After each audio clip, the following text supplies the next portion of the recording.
Hey, how's it going, folks? My name is Josh. Welcome back to another toy review, and today we're here to take a look at the Ultra Monster Series number 21, Doragory, or Doragas, or you get the idea. Yeah. So of course it's another like bizarre like kaiju that we're here to take a look at today.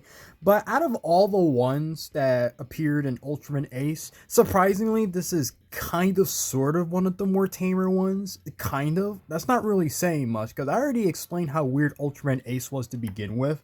For those of you who don't know, Ultraman Ace is the fifth entry in the Ultra series, premiering in 1972. Basically to show how to much more different approach when it comes to sort of its like monsters and all that. It still had the usual shtick of having the whole, giant monsters destroying buildings, and then of course the occasional like aliens trying to take over Earth vibe. But what makes it slightly more different is that Ultraman Ace was the very first series to actually have an antagonist. So of course the antagonist is the evil Yapul, or giant Yapul, whatever they call him. He's like an interdimensional being basically, and obviously he sends out these monsters to try to take over the world and stop Ultraman Ace. But what makes it interesting is that these monsters, they're set in a specific category, so they're called terrible monsters, which sounds weird. Basically the whole idea is that, I don't know, these things pretty much just come from the the terrible monster creating machine. I'm not joking, that's literally what it's called. That's what Yapul uses to create his monsters apparently.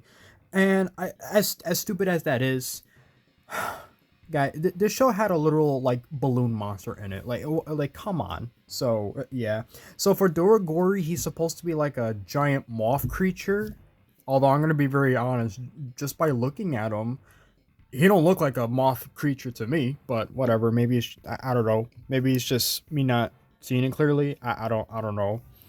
Still cool. Don't get me wrong. I like the design of it. At first, I was a little confused. Like, I honestly thought he was like a giant plant creature, just judging by the vibe that I'm getting from him. But surprisingly, that's not really the case here.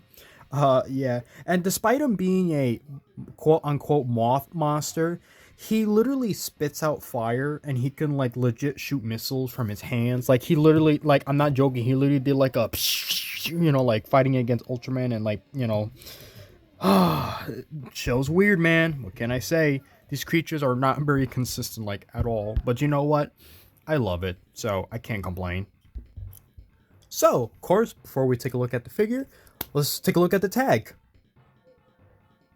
Oh yeah, that's right. I don't have the tag for this one. You wanna know why? Because apparently the guy that I bought this from, I mean, I don't know what happened. He said it was new. I mean, it looks new for the most part. I don't know. But yeah, unfortunately, yeah, I don't have the tag for this one. So that's extremely unfortunate, to be honest. So for anyone that's new on this channel and don't really know what I mean by tag, uh basically for each of these figures, these are vinyl figure, they don't come in packaging or anything like that. So obviously they would always, I'll just give you like an example, they always come with like a tag like this pretty much. And obviously this one just so happened to not really come with one, even though, like I said, it was listed new when I bought it, so I'm not exactly sure what happened there. I mean, I was just excited to get the figure because, surprisingly, this is actually one of the more rarer figures within the toy line. So, and like for the most part, there's no reissues or re-release of this guy. So it's like, you know what? Even without the tag, I was still happy to have him. So I am not complaining at all. But I will complain about one thing. This guy cannot stand, like, God. So that's how I know that this is probably not new. Because even when I first got him, he had this issue. So unfortunately, this is going to be a bit of a weird Rocky toy review. So I do apologize for some of the mishaps that's about to happen. I mean, then again, what else are we expecting? I mean, just look at him. No, for real. Look at this man's face. It's so cute. Like, my God. I mean, come on. For a monster like this, do you really think he's going to cause that much collateral damage? I mean, come on. Just look at him. What's he going to do? Tear me up into pieces?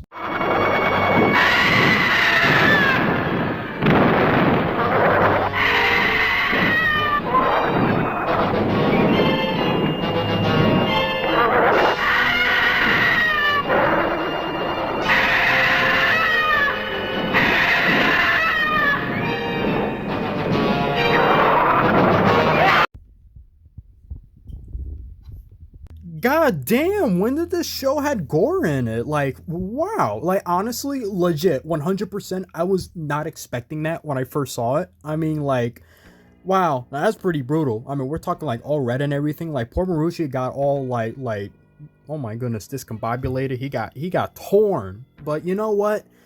Yeah, as brutal as that is, even though this is kind of not the first time they've done that, obviously, it definitely won't be the last. Wait till we get to Ultraman Leo. Now that's gonna be nuts. Alright, so let's let's just jump right into the figure. So I'm gonna use the term tame like very softly here, because obviously, I mean, the design of this guy, I mean, it's definitely bizarre for sure. I mean, I don't even know where to really start with this. I do like the details where it's like, you know, sure, you got like the fleshy bits. I mean, you got like this weird, what is this, muscle? I mean, I have no idea. And then of course you can see a little bit of fur going around here, because like I said, technically this is supposed to be a moth creature. I mean, still hard for me to see it, but whatever, it is what it is. So of course it's a mostly dark green color with the occasional, you know, you could kind of see like how the colors kind of brighten up a little bit when we get to the hands and all that.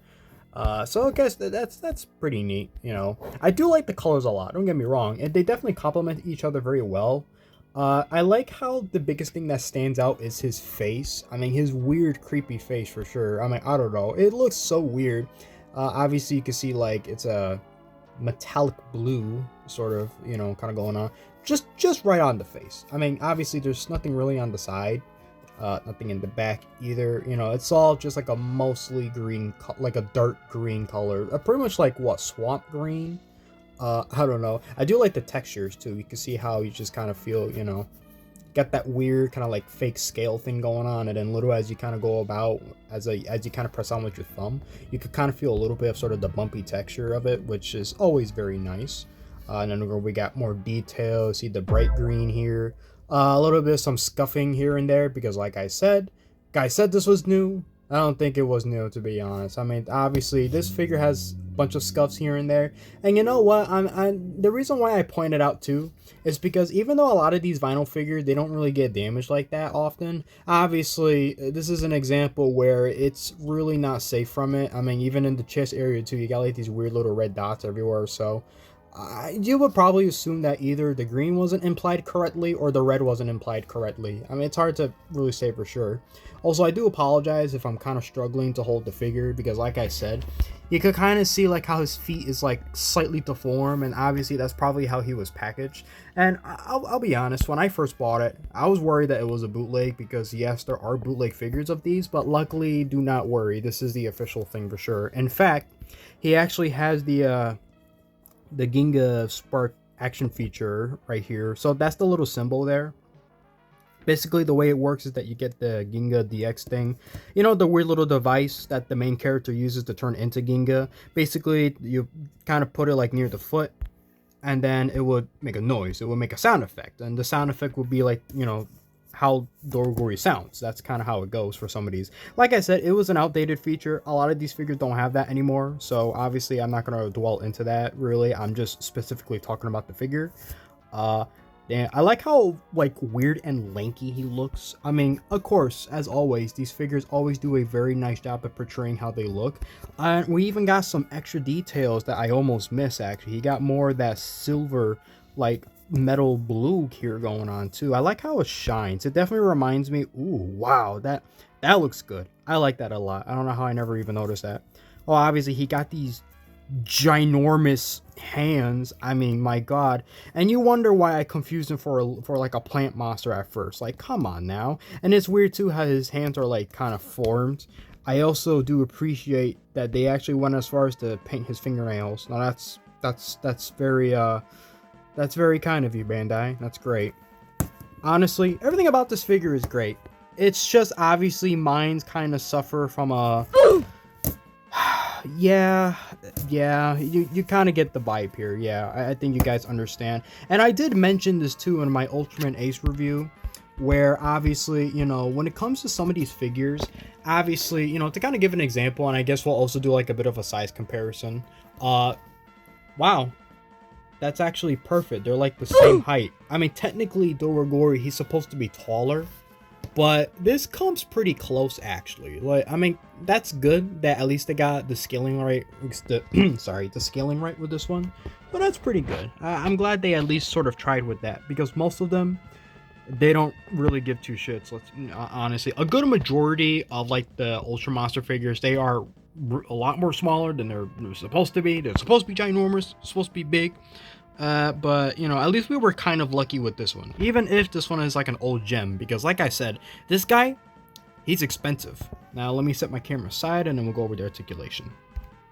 There we go. So of course, he has like somewhere between like, I want to say 2 points of articulation, well maybe 3, I don't know. Obviously the way that the waist moves, it actually can kind of swivel a little bit, but not by much. You can feel a lot of pressure there within the waist, so obviously I highly don't suggest not moving it, which of course is ironic because most of the monster figures you can't really do that. They won't let you move the waist, but with this one it's an exception. You know, like in the episode. God, I mean, you know, at least they have that charm. That's the good thing about it. But I want to talk a little bit of what I mean with like the flexibility of it, because obviously, as you can see, this guy, he is like squishy, but I mean like really, really squishy. Like, what is he? Is this a dog toy? Did they secretly give me a dog toy and not tell me? I hope not. I bought this years ago, so that's why I can't really talk crap too much about the dude, you know. But it is weird. Yeah, this is actually one of the few figures where he is actually like very soft, mostly in like in the chest area. That's not too much of a big deal.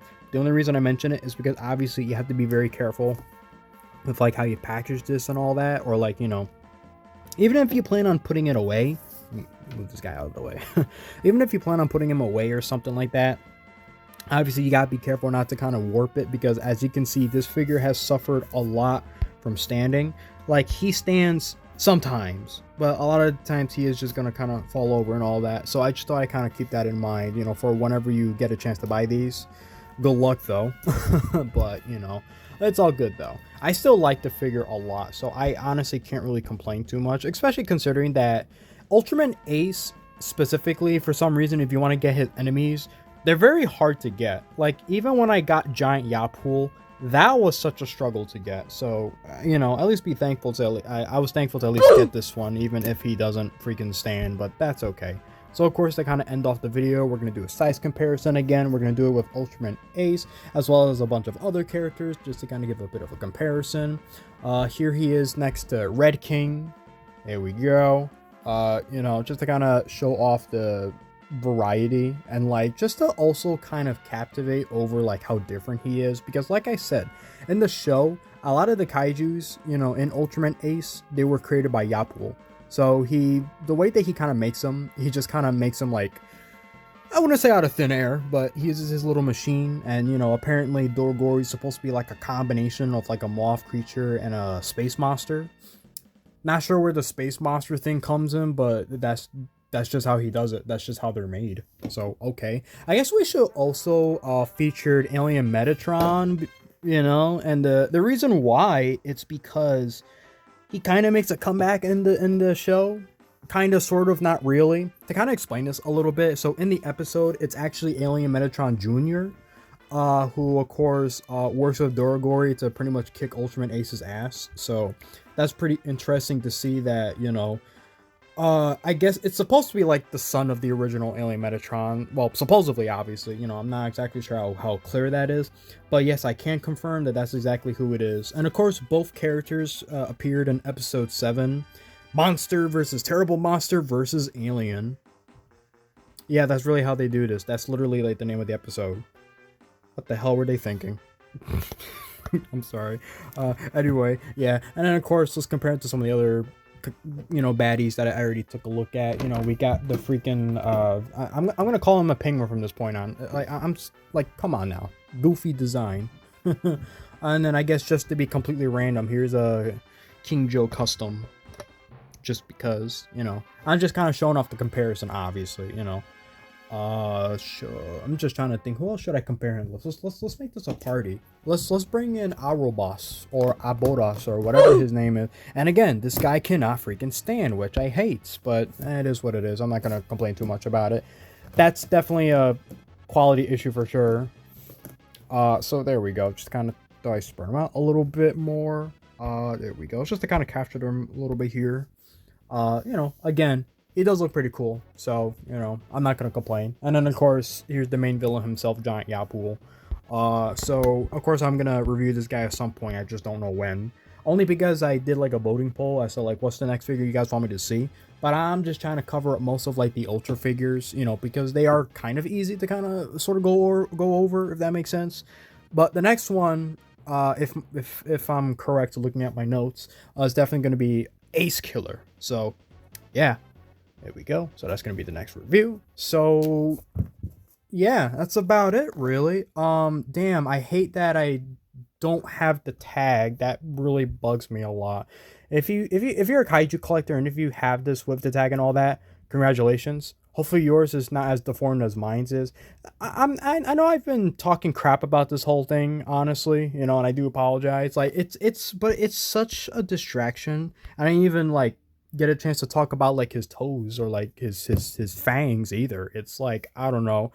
Definitely for sure. I'm gonna assume that this is like a quality control thing. I just hate that he's just not that sturdy. So just for that, I want to give him a 10 out of 10, but I'm gonna have to give him like a 9 or a 9.5 out of 10 just because of that. It's not the figure's fault.